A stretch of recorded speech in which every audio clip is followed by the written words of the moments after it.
Face master கம்மி யாரை பற்றி பார்க்க போகிறோம்னா அதிமுகவில் பார்த்தீங்கன்னா இப்போ மேலும் ஒரு அணி வந்திருக்கு.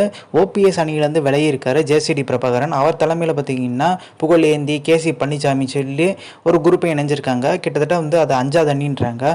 ஸோ அதிமுக மீட் பண்ணுற மாதிரி அவங்களும் ஒரு கொள்கையோட இருக்கதா சொல்கிறாங்க. ஆனால் ஓபிஎஸ் ஆதரவாளர் குளத்தூர் கிருஷ்ணமூர்த்தி என்ன சொல்கிறாருன்னா, ஜேசிடி பிரபாகரன் விலகிறதுக்கு ஓபிஎஸ் அணியிலிருந்து விலகிறதுக்கு முக்கியமான காரணம் அவர் மகனுக்கு பார்த்தீங்கன்னா சென்ட்ரல் சென்னை மத்திய சென்னையில் பார்த்தீங்கன்னா சீட்டு கொடுக்கல, அதனால தான் விலகிறாரு. அது மட்டும் கிடையாது, ஒரு கொள்கையும் கிடையாது, ஒரு மண்ணாங்கட்டியும் கிடையாது, எந்த கட்சியில் எல்லா கட்சியும் போவார்ன்ற மாதிரி குளத்தூர் கிருஷ்ணமூர்த்தி சொல்லியிருக்காரு. புகழேந்தி பார்த்தீங்கன்னா தமிழ்நாட்டை சேர்ந்தவர் கிடையாது, அவர் பெங்களூர் புகழேந்தி கர்நாடக மாநிலத்தை சேர்ந்தவர். அவருக்கும் தமிழ்நாட்டுக்கும் எந்த சம்மந்தம் இல்லைன்ற மாதிரி அட்டாக் பண்ணி பேசியிருக்காரு. ஸோ ஓபிஎஸ் பார்த்தீங்கன்னா சுயேட்சை சின்னத்திலேருந்து ஓரளவுக்கு பெர்ஃபார்ம் பண்ணியிருந்தாலுமே தோல்வியாக தான் சந்தித்தார். ஸோ டிடி தினகரன் பார்த்தீங்கன்னா தோல்வி தான். ஸோ அன்புமணி ராமதாஸோட ஒய்ஃப் பார்த்தீங்கன்னா சௌமியா எப்படி பெர்ஃபார்ம் பண்ணியிருக்காங்கன்னா மிகப்பெரிய லெவலில் பெர்ஃபார்ம் பண்ணியிருந்தாங்க. தருமபுரியில் நிறைய மாவட்டங்களில் பார்த்தீங்கன்னா பாமகவோட பலத்தை காமிச்சிருக்காங்க. ஸோ வன்னிய சமூகத்தை சேர்ந்தவங்க ஓட்டு போட்டிருக்காங்க. அந்த ஆமூர்னு சொல்கிற ஒரு ஏரியாவில் விட்டு தான் பார்த்தீங்கன்னா மிகப்பெரிய லெவலில் ஒரு தோல்வியை ஃபேஸ் பண்ணியிருக்காங்க. கிட்டத்தட்ட பார்த்தீங்கன்னா 2019 அன்புமணி ராமதாஸ் 69,000 வாக்குகள் வித்தியாசத்தில் தோத்தார். ஆனால் இந்த வாட்டி பார்த்திங்கன்னா கொஞ்சம் கம்மியாக இருக்குது, 29 கிட்ட தான், கொஞ்சம் பாதிக்கு பாதி குறைஞ்சிருக்கு. ஸோ இது சௌமியா அன்புமணி பார்த்திங்கன்னா மிகப்பெரிய லெவலில் முன்னேற்றத்தை தர்மபுரியில் காமிச்சிருக்காங்க. வன்னியர் சமூகத்தை சேர்ந்தவங்க அவங்களோட பவர் பார்த்திங்கன்னா இன்னும் இருக்குது. பாமக இன்னும் பார்த்திங்கன்னா தோல்வியை சந்திக்காது, நீ வளர்ச்சி தான் நோக்கி தான் போயிட்டுருக்க மாதிரி ஒரு விஷயத்தையும் சொல்லியிருக்காங்க. ஆனால் ராமதாஸுக்கு மிகப்பெரிய அதிருப்தி. அதிமுகவோட கூட்டணி வச்சுருந்தா ஓரளவுக்கு நம்ம வாக்கு வங்கி ஏற்றிருக்கலாம், ஜெயிக்கிறதுக்கான வாய்ப்பு இருக்குது. பாஜகவோட நீ கூட்டணி வச்சதுனா இந்த மாதிரி பிரச்சனைகள் தோல்வியை நம்ம சந்திச்சிருக்கோன்ற மாதிரி ஒரு விஷயத்த சொன்னாலுமே இல்லைங்க அப்படின்ற மாதிரி அன்புமணி அவங்க அப்பாவுக்கு அகேன்ஸ்டாக ஒரு குரல் கொடுத்துருக்காரு. ஸோ இதை வைத்து பார்த்திங்கன்னா மோடிக்கும் நிதின் கட்கரிக்கும் பார்த்திங்கன்னா ஒரு மோதல்ன்ற மாதிரி சமூக வலைதளங்களில் பார்த்திங்கன்னா ட்ரெண்டிங் ஆகிட்டுருக்கு. ரீசெண்டாக பார்த்திங்கன்னா மோடியை பிரதமர் ஒரு மனமாக தேர்ந்தெடுக்கும் போது எல்லாருமே கை தட்டினாங்க. ஸோ எல்லாருமே மோடி வரும்போது எந்திரிச்சுட்டாங்க. ஆனால் நிதின் கட்கரி விட்டும் பார்த்திங்கன்னா எந்திரிச்சு கீழே அப்படியே உட்காந்துருந்தார். ஏன்னா அவர் பிஎம் வேட்பாளராக பார்த்திங்கன்னா முன்னிலைப்படுத்தக்கு வாய்ப்பு இருந்துச்சுன்னு சொல்லிட்டு ஒரு பேச்சு, அவர் பிஎம் ஆகிறதுக்கும் வாய்ப்பு இருக்குன்ற மாதிரி பார்த்திங்கன்னா ஒரு தரப்பு சொல்லியிருந்தாங்க. ஆனால் மோடி பார்த்திங்கன்னா தக்க வச்சுக்கிட்டாரு அவரோட பதவியை. ஆனாலும் பார்த்திங்கன்னா ஆர்எஸ்எஸ்க்கு மிகப்பெரிய நெருக்கமான நிதின் கட்கரி மகாராஷ்டிராவில் பார்த்திங்கன்னா அவருக்குன்ற ஒரு பவர் இருக்குது, அது யாருனாலையும் மறக்க முடியாது. ஸோ அவர் அசைக்க முடியாத ஒரு மத்திய அமைச்சராகவும் பார்த்திங்கன்னா நீடிச்சிட்ருக்காரு. அது மட்டும் இல்லை, சீனியர்கள் நிறைய பேர் இருந்தாலுமே மோடி பேச்சை துளி கூட கண்டுக்க மாட்டார். அவருக்கு என்ன தோணுதோ அதை தான் நிதின் கட்கரி பண்ணுவான்ற மாதிரி பேச்சுக்க போயிட்டுருக்கு. ஸோ அவருக்கும் இவருக்கும் உரசல் மாதிரி ஒரு போயிட்டுருக்கு. ஸோ பார்த்திங்கன்னா நிதின் கட்கரியை எல்லாருமே எதிர்பார்த்தாங்க, அவர் பிஎம் வர்றதுக்கு வாய்ப்பு இருக்குன்ற மாதிரி. பட்டு அதே மேடையில், அதாவது மோடி வரும்போது எந்திரிக்கல நிதின் கட்கரி, ஆனால் நிதின் கட்கரி டர்ன் வரும்போது பேசினார். ஸோ இந்தியாவே பார்த்திங்கன்னா மிகப்பெரிய லெவலில் உலக நாடுகள் பாராட்டுதுன்னா அது மோடி தான் காரணன்ற மாதிரி மோடிக்கு ஃபேவராக பேசியிருக்கார். பட் உட்கட்சியில் பார்த்திங்கன்னா ஏகப்பட்ட குழப்பம் இருக்கதா சொல்கிறாங்க. ஸோ வேலுமணி இன்னொரு விஷயம் சொல்லியிருந்தார், பாமகவோட கூட்டணி, அதே மாதிரி பார்த்திங்கன்னா பாஜகவோட கூட்டணி, அந்த மாதிரி பல தரப்ப கூட்டணி பலப்படுத்தியிருந்தா ஒரு 35 இடங்களை ஜெயிச்சிருக்கலான்ற மாதிரி சொல்லியிருந்தார். அதுக்கு பார்த்திங்கன்னா எடப்பாடி பழனிசாமி அணியில் இருக்க ஜெயக்குமார் என்ன சொல்லியிருக்காரு, அவர் சொந்த கருத்துங்க, வேலுமணி கருத்துலாம் அவர் சொந்த கருத்து, அதிமுக கருத்து கிடையாது. இப்போ ஜெயக்குமார் பேசுறது எடப்பாடி பழனிசாமியோட கருத்தா அப்படி சொல்ல முடியாதுல்ல. அவரும் பார்த்திங்கன்னா கட்சியை முக்கிய சீனியர் முன்னாள் அமைச்சர் கூட, அதிமுகவில் பார்த்திங்கன்னா கொங்கு மண்டல தளபதி. ஸோ வேலுமணி பார்த்திங்கன்னா இப்படி சொன்னது மிகப்பெரிய லெவலில் கொங்கு மண்டலத்தில் பரபரப்பு ஏற்படுத்தியிருக்கு. அண்ணாமலை சொல்லியிருக்காரு, உட்கட்சி மோதல் அதிமுகவில் அதிகமாக இருக்குது, வேலுமணிக்கும் எடப்பாடி பழனிசாமிக்கும் சண்டைன்ற மாதிரி சொல்லியிருந்தார், மோதல்ன்ற மாதிரி சொன்னார். இப்போ இந்த பேச்சுக்களில் பார்த்திங்கன்னா உறுதிப்பட்டதாக தெரியுது. ஸோ கொங்கு மண்டலத்தில் பார்த்தா இப்போ 5 அணியாக இருக்குது அதிமுக, 6வது அணியாக பார்த்திங்கன்னா வேலுமணி வர்றதுக்கான வாய்ப்பு இருக்குது. வேலுமணி பார்த்திங்கன்னா ஓபிஎஸோட கை கோர்க்கிற வாய்ப்பு இருக்குது. ஏன்னா இப்போ புகழேந்தி ஜேசிடி பிரபாகரன்லாம் வெளியே வரதுக்கு முக்கியமான காரணம் ஒன்று இருக்குன்றாங்க. ஸோ அவங்க விரைவில் பார்த்திங்கன்னா எடப்பாடி பழனிசாமி அணியை சந்தித்து ஒன்றிணைய போகிறாங்க. டைரெக்டாக இணையாமல் வந்து கொஞ்சம் காலதாமதம் பண்ணி எல்லாருமே ஒன்றிணையணும்னு சொல்கிறதுக்காண்டி வந்து கட்சி மிகப்பெரிய லெவலில் அதில் பாதாரத்தில் போயிடக்கூடாதுன்னு சொல்லிட்டு நாங்கள் ஒன்றிணையன்ற மாதிரி ஒரு சப்பக்கட்டு வந்து கட்டி உள்ளே அப்படியே என்ட்ரி ஆக போகிறதா சொல்கிறாங்க. ஆனால் வேலுமணி பார்த்திங்கன்னா ஓபிஎஸ் பக்கம் போகிறதுக்கான வாய்ப்பு இருக்குது. வேலுமணி ஒட்டும் கிடையாது, செங்கோட்டையன் போகிறதுக்கான வாய்ப்பு அதிகம் சொல்கிறாங்க. ஸோ இன்னொரு புது விளக்கத்தையும் பார்த்திங்கன்னா எடப்பாடி பழனிசாமி சொல்லியிருக்காரு. நாடாளுமன்ற தேர்தலில் யாருமே பார்த்திங்கன்னா பெரிய லெவலில் வந்து பிரச்சாரம் ஈடுபடவே இல்லை. நான் மட்டும் தான் பார்த்திங்கன்னா மாவட்டம் தூரம் போய் பிரச்சாரம் பண்ணியிருக்கேன். அதே மாதிரி பாஜகவோட கூட்டணி வைக்கும்போது எங்களுக்கு வந்து 2019 18% வாக்கு தான் இருந்துச்சு.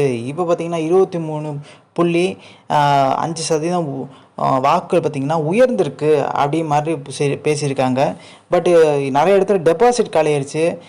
நோட்டா கட்சின்னு சொன்னால் பாஜக பார்த்திங்கன்னா மிகப்பெரிய லெவலில் வளர்ச்சி அடைஞ்சிருக்கு. நிறைய இடங்களில் பார்த்திங்கன்னா அதிமுகவே பின்னுக்கு தள்ளிடுச்சு. 2வது இடத்துக்கு பார்த்திங்கன்னா பாஜக வந்திருக்காங்க. ஸோ இப்போ மோடியும் இன்னொரு விஷயம் சொல்லியிருக்காரு. தமிழ்நாட்டில் பார்த்திங்கன்னா பாஜக மிகப்பெரிய வளர்ச்சி வந்து வளர்ந்துருக்குன்ற தெளிவாக தெரியுது. அதே மாதிரி பார்த்திங்கன்னா அதுக்கு மிகப்பெரிய ஒரு பங்காக பார்த்திங்கன்னா அண்ணாமலை இருக்கார். அண்ணாமலை பார்த்திங்கன்னா பாஜக தலைவர் பொறுப்பு வந்து பார்த்திங்கன்னா நீக்கிறதுக்கான வாய்ப்பு இருக்கான்னு கேட்டிங்கன்னா நீக்கிறதுக்கான வாய்ப்பு இல்லை, மாற்றுறதுக்கான வாய்ப்பும் இல்லை. ஏன்னா இப்போ ஒரு பதவியில் பார்த்திங்கன்னா இருந்தாங்கன்னா இப்போ தமிழக பாஜக தலைவர் பொறுப்பில் இருந்தாங்கன்னா எம்பி அதாவது ஏதாச்சும் மத்தியில் வந்து ராஜ்யசபா சீட்டோ இல்லை இணை அமைச்சர் பதவியோ கிடைக்காது. இணை அமைச்சர் ஆகிட்டிங்கன்னா இந்த பொறுப்பில் வந்து விலகிற ஒரு சூழ்நிலை தான் பார்த்திங்கன்னா உருவாகும். ஸோ அந்த இடத்துக்கு பார்த்திங்கன்னா தமிழக பாஜக தலைவராக வந்து வானதி சீனிவாசன் வரதுக்கான வாய்ப்பு இருக்குதுன்னு சொல்லிட்டு பொதுவாக பேசப்பட்டுச்சு. ஆனால் 2026 வரைக்கும் பார்த்திங்கன்னா அண்ணாமலை இருக்க தான் வாய்ப்பு இருக்குது. அண்ணாமலை தான் மிகப்பெரிய லெவலில் கட்சியை வளர்த்துருக்காரு. ஸோ அவரை மாற்றுறதுக்கான வாய்ப்பு இல்லைன்னு சொன்னாலுமே உட்கட்சி முதல்ல பார்த்திங்கன்னா உக்கரமாச்சு. ஒரு சில மாவட்டங்களை பார்த்திங்கன்னா அண்ணாமலையை மாற்றணும்னு சொல்லிட்டு ஒரு போர்க்குடியே தூக்க ஆரம்பிச்சிட்டாங்க. ஸோ அண்ணாமலை பார்த்திங்கன்னா அதிமுகவுக்கும் என்ன சண்டைனா ஜெயலலிதா குறித்து பார்த்திங்கன்னா அவதூறு பேசுனால நாங்கள் வந்து கூட்டணி முறிச்சுக்கிட்டோன்ற மாதிரி எடப்பாடி பழனிசாமி அப்படியெல்லாம் சொல்கிறாரு. பட் அது உறுதியாக வந்து சொல்லவே முடியாது. ஜெயலலிதாவை பற்றி சொன்னதுக்கும் எடப்பாடி பழனிசாமி கூட்டணி விட்டு விலகிறதும் சம்மந்தமே இல்லை. அவங்க என்ன நினைக்கிறாங்கன்னா தமிழ்நாட்டில் பார்த்திங்கன்னா பாஜக மிகப்பெரிய லெவலில் வளர்ச்சி அடைஞ்சிருச்சு. கொங்கு மண்டலத்தில் பார்த்திங்கன்னா எடப்பாடி பழனிசாமிக்கு எதிராக வந்து அண்ணாமலை உருவெடுத்துட்டாரு. ஸோ இவரை மாற்றணும், தமிழக பாஜக தலைவரை மாற்றணுன்ற மாதிரி கோரிக்கை பார்த்திங்கன்னா டெல்லியில் வச்சுருக்காங்க. ஆனால் அது டெல்லி வந்து ஏற்றுக்கவே இல்லை. அதனால் கூட்டணி விட்டு வெளியே வந்துட்டார். சிறுபான்மை ஓட்டாச்சும் கிடைக்கும் பார்த்தாரு, பெரிய லெவலில் கிடைக்கல. அண்ணாமலை ஓட்டும் உரைச்சி பார்த்தாரு, மோடியெல்லாம் பெரிய லெவல் விமர்சனம் பண்ணல. ஸோ சிறுபான்மை ஓட்டும் கிடைக்கவே இல்லை. ஸோ இப்படி இருக்க ஒரு சூழ்நிலையில் தமிழ்நாடு ஃபுல்லாமே பார்த்திங்கன்னா ஓரளவுக்கு ஜாதி அடிப்படையில் தான் பார்த்திங்கன்னா வேட்பாளர்கள் ஸோ எப்பயுமே நிப்பாட்டுவாங்க. இப்போ நம்ம தென் மாவட்டங்களில் பார்த்திங்கன்னா சசிகலா, டிடி தினகரன், ஓபிஎஸ்க்குலாம் மிகப்பெரிய லெவலில் செல்வாக்கு இருக்குது. ஸோ அதே மாதிரி தருமபுரியில் பார்த்திங்கன்னா குறிப்பிட்டு இந்த ஆமூர் இந்த ஒரு சில சட்டமன்ற தொகுதியில் பார்த்திங்கன்னா விடுதலை சிறுத்தைகள் கட்சிக்கெலாம் ஓரளவுக்கு அங்கே செல்வாக்கு இருக்குது. ஸோ அவங்களோட தயவில் தான் பார்த்திங்கன்னா திமுக வந்து மிகப்பெரிய வெற்றி பெற்றிருக்காங்க. ஏன்னா சட்டமன்ற தேர்தலில் பார்த்திங்கன்னா தர்மபுரி பக்கம் பெரிய லெவல் வெற்றியே இல்லை, துளி கூட இல்லை. அங்கே பார்த்திங்கன்னா எப்பயுமே வந்து பாட்டாளி மக்கள் கட்சி தான் ஜெயிப்பாங்க. ஸோ அங்கே வன்னியர் சமுதாயம் சேர்த்தவங்க தான் பார்த்திங்கன்னா மெஜாரிட்டியாக இருக்காங்க. ஸோ அவங்க தான் முக்கால்வாசி ஜெயிப்பாங்க. ஸோ இப்போயும் சட்டமன்ற தேர்தலில் பார்த்திங்கன்னா நல்லா கவனித்து பார்த்தா தெரியும், அங்கிட்டு ஜெயிக்கிறதுக்கான வாய்ப்பே இல்லை. தென் மாவட்டங்களில் எப்படி அதிமுகவோ அதே மாதிரி பார்த்திங்கன்னா இங்கிட்டு விழுப்புரம், தருமபுரி பக்கம் பார்த்திங்கன்னா பாமகவோட ஸ்ட்ரென்த் அதிகமாக இருக்குதுன்னு சொல்கிறாங்க. சசிகலா பார்த்திங்கன்னா அமைதியாகவே இருக்காங்க. பட் சசிகலா பார்த்திங்கன்னா அடுத்த ஸ்டெப் எடுக்க போகிறது என்ன பார்த்திங்கன்னா வேலுமணியை ஓபிஎஸும் கை கோத்துக்கலாமா, எடப்பாடி பழனிசாமி சேர்க்குற மாதிரி வந்து ஒரு முடிவில் இல்லை. ஸோ இப்போ வந்து டெல்லி போயிருக்காங்க ஓபிஎஸ், ஏசி சண்முகம், டிடி தினகரன்லாம். ஸோ டிடி தினகரனுக்கு பார்த்திங்கன்னா இணையமைச்சர் பதவி கிடைக்குமா இல்லை ஓபிஎஸ்க்கு கிடைக்குமான்னு கேட்டிங்கன்னா அதெல்லாம் எந்த ஒரு அறிவிப்பும் வெளியாகலை. பட் கிடைக்கிறதுக்கான வாய்ப்பு இருக்குதுன்னு சொல்கிறாங்க. எல்முருகன் பார்த்திங்கன்னா ராஜ்யசபாவுக்கு அனுப்பிச்சிட்டாங்க. ஸோ இங்கே தமிழ்நாட்டில் பார்த்திங்கன்னா யாராச்சும் ஒருத்தருக்கு பதவி கொடுக்கணும்ல, ஸோ கொடுக்குறதுக்கான வாய்ப்புகள் இருக்குதுன்னு சொல்கிறாங்க. பட் எந்த உறுதியான ஒரு தகவல் வெளி ஆகலை இது வரைக்கும். ஸோ ஆனால் அதிமுக கைப்பற்றதுக்கு பார்த்திங்கன்னா டெல்லி ஒரு முயற்சி எடுப்பான்ற ஒரு பேச்சுக்கு அடிபட்டிருக்கு. ஆனால் இப்போ வந்து எடப்பாடி பழனிசாமி இனி விட்டு வச்சுருந்தா சரிப்படாது. சசிகலா, ஓபிஎஸ் அதே மாதிரி பார்த்திங்கன்னா செங்கோட்டையன், வேலுமணியை இணைச்சு ஒரு போர்க்கொடி. அதாவது எல்லாரையும் பிரெயின் வாஷ் பண்ணி எடப்பாடி பழனிசாமி பக்கம் இருக்க எல்லாத்தையும் பார்த்தீங்கன்னா தங்கள் பக்கம் கூட்டிகிட்டு வர்றதுக்கான வாய்ப்பு இருக்குன்ற மாதிரி பேச்சுக்கு போயிட்டுருக்கு. செங்கோட்டையனுக்கு முக்கியமான பதவி, அதாவது எடப்பாடி பழனிசாமி இடத்துக்கு செங்கோட்டையன் கொண்டு வருவாங்க. அதனால் ஓபிஎஸ்ஸை டம்மி ஆக்க மாட்டாங்க. ஓபிஎஸ் ஒரு விஷயத்த சொல்லியிருந்தார், கட்சிக்காண்டி நான் என்ன தியாகம் வேணால் பண்ண தயாராக இருக்கேன்னு சொல்லிட்டு. அப்பயும் இறங்கி வரல. இது முக்கியமான காரணம் பார்த்திங்கன்னா, அதிமுகவில் வந்து தோத்தாலும் பரவாயில்ல, எக்கேடு கெட்டு போனால் பரவாயில்ல, பொதுச்செயலாளர் பதவி எனக்கு தான்ற மாதிரி பார்த்திங்கன்னா எடப்பாடி பழனிசாமி முரண்டு பிடிச்சிட்டு இருக்காரு.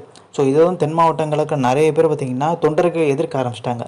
ஸோ தொண்டர்கள் எதிர்ப்பு எப்படி இருந்துச்சுன்னு பார்த்திங்கன்னா மிக மோசமாக இருந்துச்சு. 2 கோடி தொண்டர்கள் உள்ள அதிமுக இயக்கத்தில் பார்த்திங்கன்னா இந்த நாடாளுமன்ற தேர்தலில் தமிழ்நாட்டில் எம்பி எலெக்ஷனில் மொத்தம் வாக்கே பார்த்திங்கன்னா 84 லட்சம் தான். அப்போ 1,16,00,000 பேர் வந்து எங்கே வாக்கு போட்டிருக்காங்க? திமுகவுக்கு போட்டிருக்காங்க, பாஜக தான் போட்டிருக்காங்க. ஸோ இதை வைத்து பார்த்திங்கன்னா அதிமுகவில் வந்து இவ்வளோ தொண்டர்கள் அதிருப்தியில் இருக்கிறது தெளிவாக தெரியுது. அப்புறம் தேமுதிகவோட பார்த்திங்கன்னா கூட்டணி அந்த மொத்த வாக்குகள் 1 கோடியே பார்த்திங்கன்னா தாண்டிடுச்சு. பட் இந்த வாக்கு போதுமானதான்னு கேட்டிங்கன்னா இல்லை. எப்பயுமே ஒரு விஷயத்த சொல்லுவாங்க, 2 கோடி தொண்டர்களை கொண்டது அதிமுக இயக்கம் சொல்லிட்டு. அந்த 2 கோடி தொண்டர்களில் பார்த்திங்கன்னா கிட்டத்தட்ட வந்து 1.5 கோடி தொண்டர்கள் பார்த்திங்கன்னா அதிமுகவுக்கு வாக்களிச்சிருந்தாலும் நிறைய இடத்துல 2-3 இடத்துல ஜெயிக்கிறதுக்கான வாய்ப்பு இருக்குது. 2 கோடி பேரும் பார்த்திங்கன்னா 2.5 கோடி இருக்குன்னு சொல்கிறாங்க. 2 கோடி பேரே பார்த்திங்கன்னா அதிமுக தொண்டர்கள் எல்லாருமே அணியில் இணைஞ்சு வாக்கு வந்திருந்தாலுமே ஓரளவுக்கு பெரிய பெர்ஃபார்மன்ஸு பிஜேபிலாம் பார்த்திங்கன்னா தமிழ்நாட்டுக்குள்ளே மலர்றதுக்கான வாய்ப்பு இல்லை. நிறைய இடங்களில் ஜெயிக்கிறதுக்கான வாய்ப்பு அந்த மாதிரி சாத்தியக்கூறுகள் இருந்துச்சு. அதிமுகவில் இருக்க சில எடப்பாடி பழனிசாமி ஆதரவாளரை கெடுத்து விட்டாங்க. இப்போ வந்து அதிமுக ஒன்றிணைந்ததில் பார்த்திங்கன்னா எடப்பாடி பழனிசாமி மட்டும் சிக்கல் பண்ணல, Udhayakumar, KP Munisamy, D Jayakumar, CV Shanmugam. So ஒரு சில பேர் தான் பார்த்திங்கன்னா சிக்கலை கொடுத்துட்டு இருக்கதா சொல்கிறாங்க. ஸோ இந்த இன்ஃபர்மேஷன் முடிச்சா like share subscribe. Thanks for வாட்சிங் திஸ் வீடியோ.